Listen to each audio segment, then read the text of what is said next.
Hey, good morning. Happy Saturday, the day before Easter. Woo woo. Hey, my name's Timmy Gibson, former fundamental evangelical Bible thumping, Holy Ghost rolling, tongue talking. I think I'm doing it different now. You know the thing. I used to be a pastor for 30 years, evangelical Christian for 48 years. And welcome to my channel. I talk a lot about my story walking away from evangelical Christianity, now agnostic atheist, uh, agnostic as it relates to is there some God out in the universe? Atheist, I don't know, right? And then atheist as it relates to the Bible God, for sure that God's not around, right? So this is I don't normally do videos on Saturday, as you know. Those that are returning, welcome back. First time guests was up. Wednesdays, Sundays, and Wednesdays. That's when you can count on a video from me every week, every Sunday, every Wednesday. But then I like to do little extra videos here and there. You know, this week was Holy Week, and so clearly I threw up some additional videos. Um, just for fun. And then this one's just a little extra one. I'll be honest, I'm a little frustrated um, with it's, every time I turn around, there's just a new church scandal. It's just like every time I turn around, I'm hearing some new story of some pastor guilty of inappropriate relationships with minors, just some crazy stuff, right? It's just sad. It's crazy. It's despicable. It's upsetting. It's irritating. All of those things. And especially, when I hear stories about people that I know, or, I was in those circles, I don't maybe have their cell number, but I ran in those circles and I went to their conferences, right? I attended their things. I read their books, like that kind of person, right? And it's just disconcerting, and especially when it's coming out of the church for me, because the hypocrisy of it, especially the one I'm going to talk about today, Reggie Joyner. If you're not familiar with him, Reggie Joyner is the co-founder of Northpoint Church in Atlanta, Georgia. I've been there, co-planted or planted that church alongside Andy Stanley. Um, I'm sure you know Andy Stanley. I know Andy Stanley. I've met Andy Stanley. I don't know. I don't have his cell number, but I've met him. I've been to his church, um, and I've been to his conferences. I've read his books. I used to listen to, and then his dad, um, Dr. Stanley. Um, his first name is skipping my mind. His dad, Andy Stanley's dad. I always just called him Dr. Stanley. It'll come to me. Um, had a church also in Atlanta. He's since passed away, but a mega church, big on the radio um, for years. I mean, I grew up listening to Dr. Stanley for years and years and years, and then his son, and and now Reggie Joyner, who again was a co-founder of Northpoint Church and headed up, I think, the youth and children's ministry. He's also the founder of Orange, which is a children's curriculum. When I pastored, we used and paid a monthly fee to use the Orange curriculum. Um, you know, and what this dude is guilty of. So in the description of this video, I'll put links to the one of the victims' testimonies that came out. I'll link all that stuff below. And in fact, I'll link a few things below, just to so if you want to do your own little research and see some stuff, You can do that if that interests you. Um, I don't necessarily want to be doing videos like this, um, but I think it's important, and you know what else I think is just odd, because there's so many things about this I find odd. One, the potential cover-ups, the potential protect the church, you know, um, things can look like certain people knew about it, but they didn't come out with it. There wasn't much help for the victim. There's just things like that they don't surprise me. Like, it doesn't surprise me at all. I've been in church all my life, and that's the way the church rolls. You protect the church. You protect, and you just have someone leave. You just get them out. You just do everything you can to protect the church, protect the organization, and so listen, there are churches right now where we don't know of any scandal going on, but there is, or there was, and it's just being covered up. I mean, this is just like, you see this all the time, all the time. It's just they try to cover it up to protect the church, to protect the organization, to protect the ministry, to protect Jesus, right? It's all that kind of weird stuff. And here's the truth, or here's what matters most, and that's the truth. The truth is what matters most. And what's so shameful about this is that the church, right, Jesus and all that stuff, is supposed to be about truth. And that's the thing. It's just not about that. It's just not. And that's a shame. It's just despicable that you can't even count on a church to be honest. It's just, I don't even know the words. It's just absolutely despicable.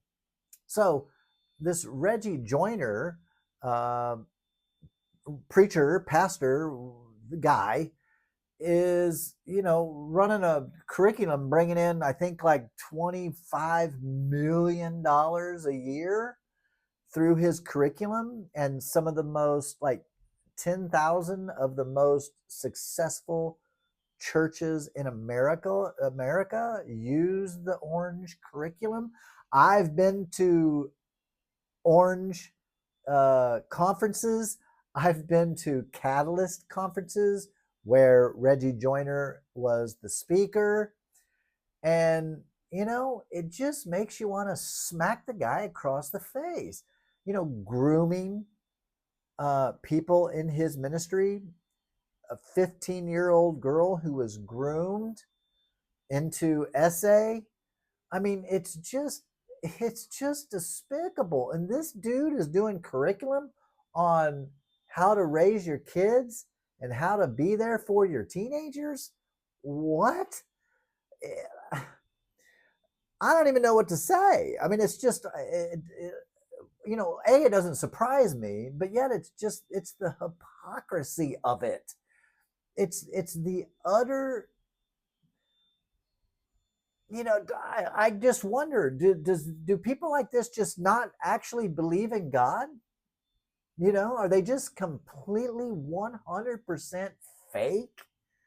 I mean, this person was in a relationship with someone from the age of 15 to 27. Like, how does that happen? Right? This dude's married. This dude's got kids, and he's grooming an underage girl, hires her to work in his ministry so he can be close to her, and starts having, inappropriate conversations with her early on, talking to her about the purity culture and asking her detailed questions about certain things. And it's just sick, man. I mean, just sick, just gross, just like, what? This is just nuts, man. Now, granted, this kind of a scandal doesn't mean there is no God. I don't believe in God. but this kind of thing definitely doesn't help out the cause for the Christian. When you got the Christian leaders, you know, it's one thing to be a Christian. Now, we're talking about leaders in the Christian faith saying one thing, doing another, telling this young lady to lie, telling her that when you get asked about why I'm calling you, lie about it. It's just sick, man. It's just sick. And you know, as a former fundamental evangelical, I'll link this video down below. My most popular video that I have, it's on why is Christianity or evangelical Christianity so immoral. This is it. Like, this is like case in point. This is the reason that evangelical Christianity is immoral. And you know what else I found just so fascinating? Because as I did my research, checking out what's going on, and this has just now hit the news, and that's why I wanted to do a video about it. For those that might be interested in this, you can dig into it if you want to. But the part about this that I just find baffling is all the Christians are just going after Andy Stanley, Reggie Joyner, and mainly kind of Andy Stanley. You know, I'll be honest, I always liked Andy Stanley. I've read a lot of his books. Like I said, I've been to his church. I've been to conferences that he's done. You know, he was one of my quasi, you know, idols, I guess you'd say. You know, someone I really looked up to, someone I really emulated. You know, and in fact, I borrowed a lot of his sermons, and then, you know, revamped them in my voice and in my way. But I remember using many of his sermons for my Sunday morning service. You know, so I think one of the things that I really liked about Andy Stanley, which I've not watched him in years now, but uh, when I did watch him, I think what I liked about him is that he was, well, one, he's a great communicator, like hands down. I mean, the dude's got a gift for sure. Like, he could be leading some kind of a Fortune 500 company, you know, leading big boardroom meetings. You know, like, he's got he's a good speaker. I mean, he's just a good speaker. I think the other thing that I really liked about him is he was very applicable. His messages were very like tangible. Like, you could sink your fingers into him. You know, there was a lot of theological depth, but communicated in such a simple, understandable, accessible, as I say, like real accessible, right? For especially for my simple brain. You wade out too far into the deep, and then I end up drowning, right? So I liked his style of communicating clearly, simply, applicably, like he made the messages applicable to everyday life. And the other thing I really liked about Andy Stanley back in the day was that, and this is what he gets criticized for big time now, but Andy Stanley was very culturally relevant, meaning, you know, he like myself became a supporter of LGBTQ plus communities and people, you know, supportive of same-sex marriage and certain things, just like I had done. I was, you know, late to the game, but I eventually showed up to the game about that. This is my previous life. Obviously now, clearly, I don't think there's anything wrong with same-sex relationships, obviously. But back then, you know, you were pushing the envelope, you were cutting edge if you were supporting same-sex marriage. And I remember I took a lot of comfort from my moving that way as well, from people like Andy Stanley, who really began to kind of shift and be what we would call it in the church is inclusive.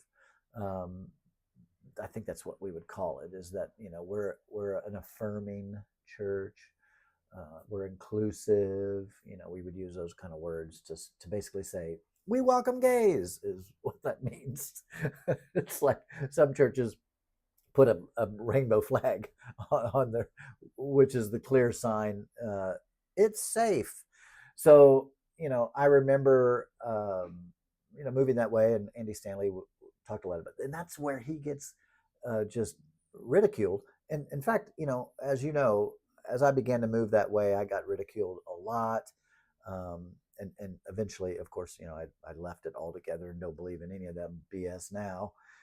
But I remember being heckled quite a bit, um, just like right now. I mean, you can find endless videos from Christians bashing Andy Stanley. I mean, just bashing Andy Stanley over his take on LGBTQ plus issues, on his just like, you can just go Google that yourself, and or YouTube that yourself, and find it. I mean, if you can even stomach it. I couldn't stomach much of it, but I clicked around and thought, wow, these self-righteous Bible thumping people think that they have the correct interpretation, and clearly Andy Stanley is wrong, and here's why he's wrong. To me, and again, that goes back to what I've said many times, is that when you're an evangelical Christian, there are things that back in the day you'd call this sin. Like, it's sin to masturbate. It's sin to have premarital sex. It's sin to smoke. It's sin to drink. It's sin to partake of the devil's lettuce.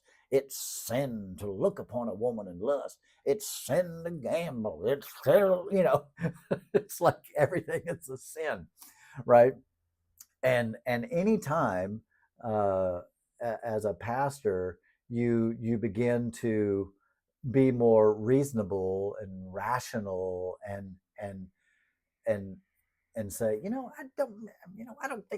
I don't think it's wrong to cuss. I don't think it's wrong. Might be inappropriate in certain circumstances if there's children around, but I don't find it to be sinful, right? I mean, I've told you this before. I was raised in a home. Well, I'd never heard. I heard my dad cuss once. My mom a couple times. You know what I mean? Like, they never cussed. I never saw any alcohol in my home growing up ever. So I was raised super strict, super strict. As a matter of fact, I told this on my Facebook page the other day. This is a true story. This is a true story. I know it. You're not going to believe it, but it's a true story. My family wouldn't even say the F word, fart. That was a word that was, you couldn't say it. Like, literally, like you had to get your mouth washed out with soap. Like, can't say the word fart. And so they came up with another word and say, I pert, you pert, I perted, pert, P-E-R-T, pert. So it'd be like, you'd fart, and we'd say, did you pert? Okay. Well, that was in the 70s. Okay. Then in 1980, Procter and Gamble released this new shampoo called Pert, which was just hilarious, which was so funny in my family, because it was like, I'm going to go buy some Pert, wash my hair with a bottle of farts. Anyway, true story. That's absolute true story. So yeah, I was raised just very weird in that way.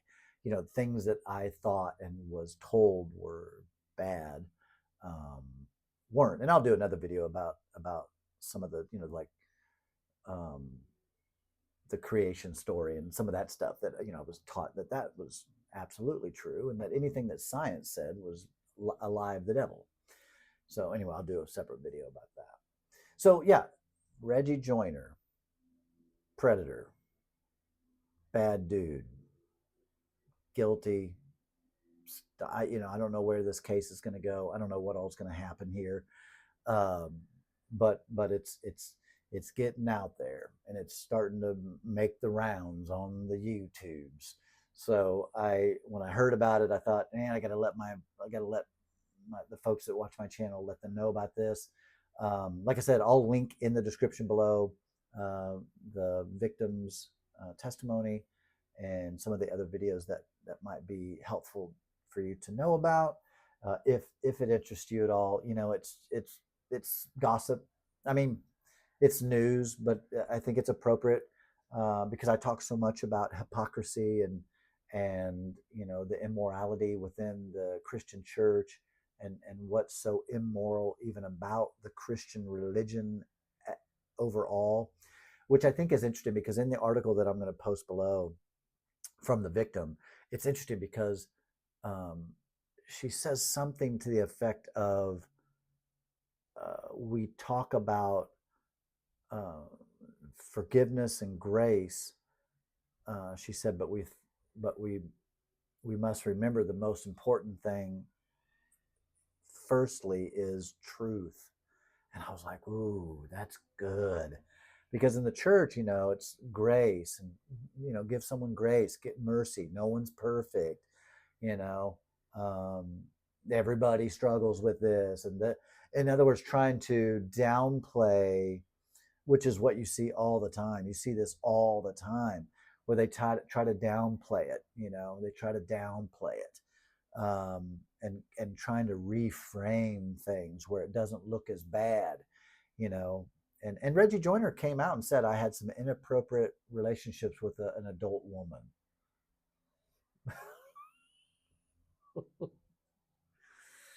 Like so misleading, right? So misleading. And now there's multiple victims. There's a lot of stuff coming out. It's crazy.